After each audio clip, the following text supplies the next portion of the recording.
second points deduction this season after being charged with another breach of a Premier League's profitability and sustainability rules.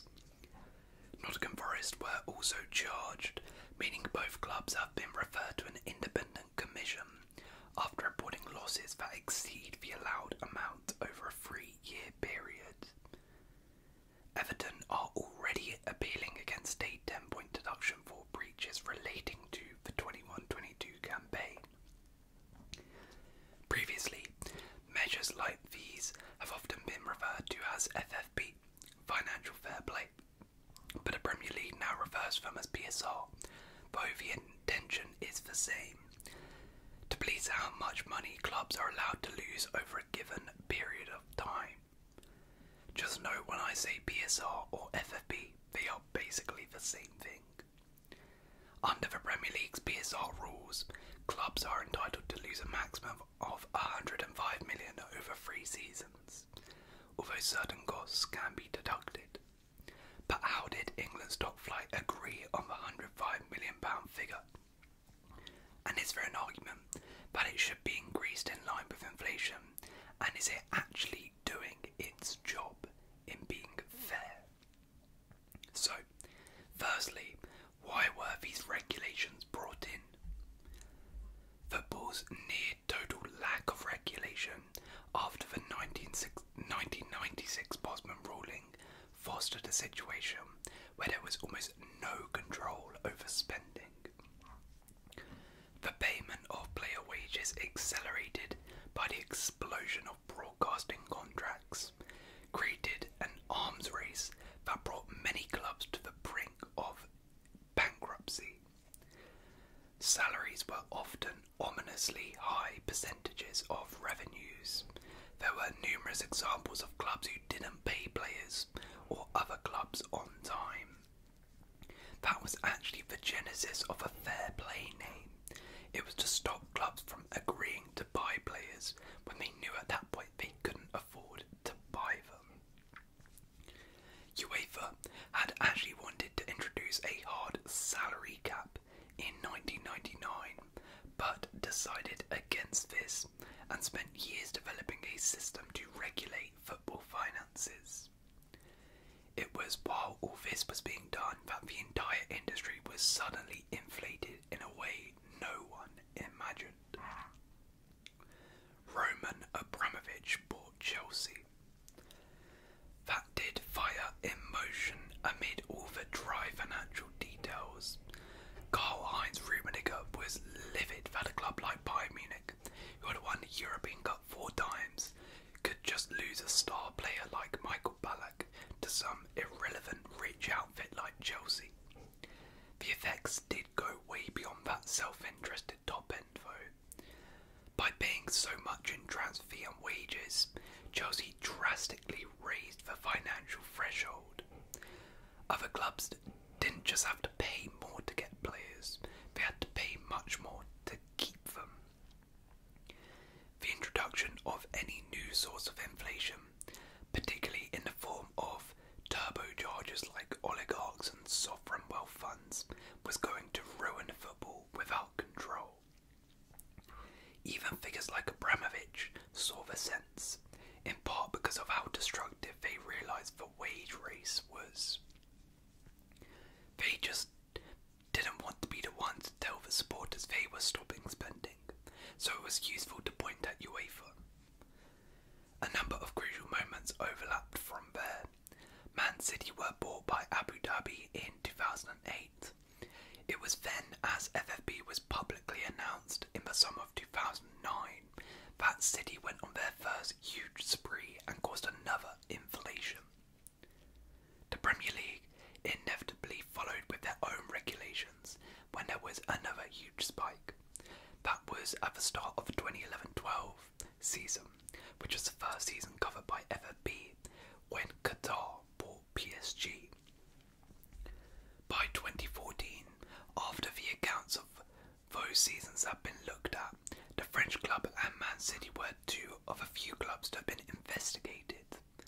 It was this period that essentially started a Cold War in European football that continues until now. UEFA's investigators looked at sponsorship contracts, among a few issues. From the information gathered, they eventually came to believe that the breaches by the two clubs were so great that they warranted bans from European competition. This was long before the revelations from football leagues in 2018, which led to further investigations. The clubs responded aggressively. Gianni Infantino got involved. The governing body eventually came to settlements with both clubs of £20 million fines and reductions of Champions League squads. It caused huge unrest in European football and resignations from the investigatory boards. One argument was that the outcomes represented little more than tariffs for the super wealthy. This was seen as no deterrent whatsoever. 3 years later, PSG bought Neymar for €222 million in a deal that is still destabilising the football market. It immediately caused a huge escalation in wages, which accelerated the issues that FFP was brought in to address. So, that leads us to the point we're at now, and that is why FFP has been brought in. But why has the Premier League agreed to losses of 105 million over 3 years? Where did this figure actually come from? Now the simple answer is that the Premier League followed UEFA's financial fair play rules, which European football's governing body established in 2009. Clubs that had qualified for UEFA competitions were assessed against break-even requirements over 3 years. Teams could only spend 4.3 million more than the money they earned across the 3 years. That limit, however, could go up to 30 million if it is covered by a direct payment from a club owner. UEFA's rules, however, have since changed. A club's total expenditure on transfers, wages and agent fees now cannot exceed 70% of its revenue. In February 2013, the Premier League announced new financial rules that would not allow clubs to lose more than 105 million over a 3-year cycle, which works out at £35 million a season. The Premier League increased the losses permitted when compared to UEFA's FFP rules to allow clubs not involved in European competition to invest more in their squads to compete. Premier League teams can make a £15 million loss over a 3-year monitoring period, with losses of up to 105 permitted, but only if the 90 million difference is covered by secure funding from a club's owners. That would mean buying more shares as opposed to giving their club a loan. Due to the financial losses suffered across football during the season when matches were played behind closed doors due to the pandemic, the corresponding years were combined and averaged out. The Premier League also allowed clubs to write off losses sustained during the pandemic. Additional deductions can be made for the long-term benefit of the game, which includes investing in youth development, women's football, infrastructure and community work, all will not be accounted for in FFP. Because the 20 Premier League clubs are shareholders, they are the ones who actually voted for the PSR rules more than a decade ago. Now, is £105 million in losses high enough? There is a big argument for the £105 million to be increased in line with football inflation. The inflation issue for PSR is that there's a case for saying the original allowable loss of 105 million should take into account changing circumstances concerning clubs' buying power and acceptable losses.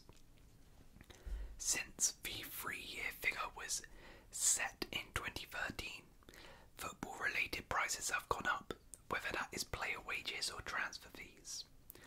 If you took the 2013 wages and compared them to 2022 wages, you can see, due to the drastic increase in these wages, if 105 million was deemed fair in changes, around 218 million would be fair now.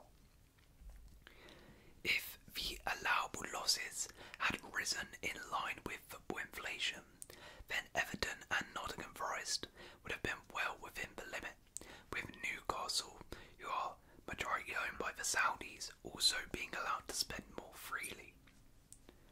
Now, are the PSR rules about to change? Appearing before members of Parliament, the Premier League's chief executive said clubs are now considering making changes to the PSR rules. UEFA has spent 2 years changing its financial regulations from what it used to be to something that is now called squad cost ratio, which is more of a wage to turnover calculation. The Premier League with the EFL is considering moving away from the PSR to a squad cost ratio mechanism. This would replace PSR in the future. PSR will be around this season and next as a bare minimum, and may even be kept alongside it, but it could be changing. UEFA's new financial regulations, known as the squad cost rule, mean the club's total expenditure on transfers, wages and agent fees cannot exceed 70% of their revenue. UEFA is, however, staggering its implementation. Clubs cannot exceed 90% of their revenue this season, 80% next season, and then by the 25-26 season, 70%. So, the real question is, should FFP be changed or even scrapped altogether? The current FFP situation has created a much wider issue in football. There is actually considerable merit to the idea that the current rules largely lock football in place. PSG and Man City have constantly put out the argument that the regulations just preserve the status quo. And while they are saying this for their own selfish needs so they can spend more money, they do have a point. Both the English and French champions have achieved unprecedented levels of dominance in the last decade, and if you look at the Premier League in particular, it has turned into a Man City monopoly. It's become harder than ever for clubs to break into the elite, as they cannot outspend the top clubs. Take Newcastle for example.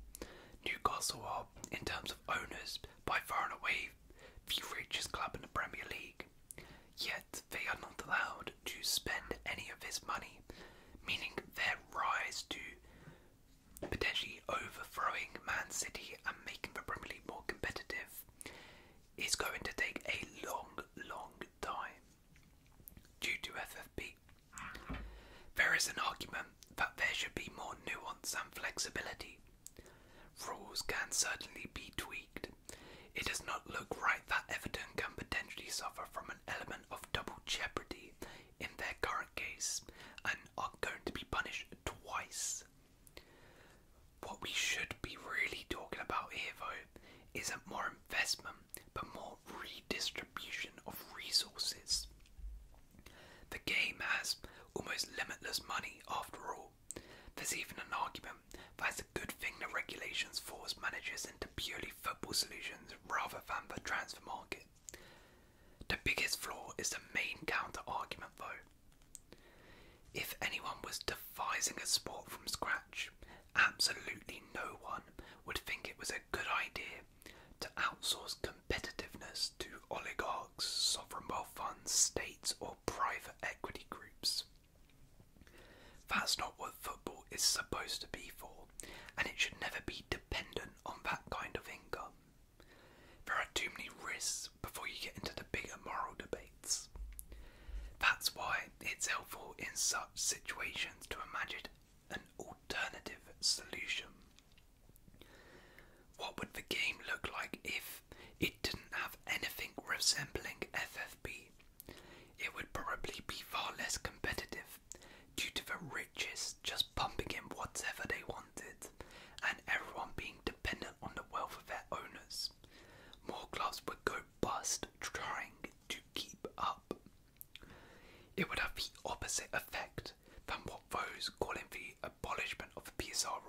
arguing now. All of that is also why FFP should have been complemented by much better regulations on redistribution from the very start. We're now in a situation where the economics are arguably too far gone, and that redistribution of money wouldn't even be enough. That's why there needs to be a greater redistribution of talent. So one solution could be similar to how American sports do it. Now I know, don't hear me out here, I know football fans get triggered when they hear copying American style stuff, but hear me out. So if clubs could only hand out, let's say 25 professional contracts with an additional 3 lone players, the big clubs would not be able to monopolise all of the best young players, which would increase competitive balance right across Europe. For example, you look at Chelsea.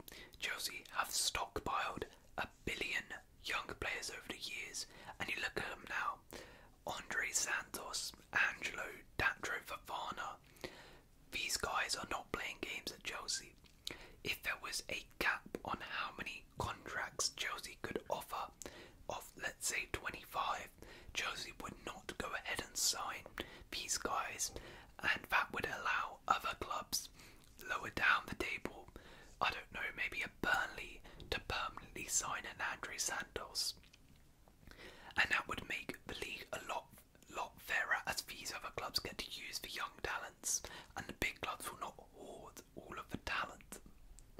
Put simply, more players would be spread around. The wage race would not be able to wage the same level of destruction as well, because there wouldn't really be competing like that. Football needs that broader view. It actually needs more regulation, not less. So that is just my opinion on FFP. What is your opinion?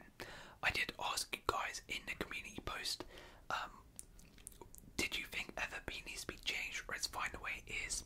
And around 67% of you said it needs to be changed. So how would you change it? That is one solution I have offered. What else could be done to regulate football finances? And hopefully you guys have enjoyed this video. If you have enjoyed it, please leave a like, consider subscribing, and I'll see you in another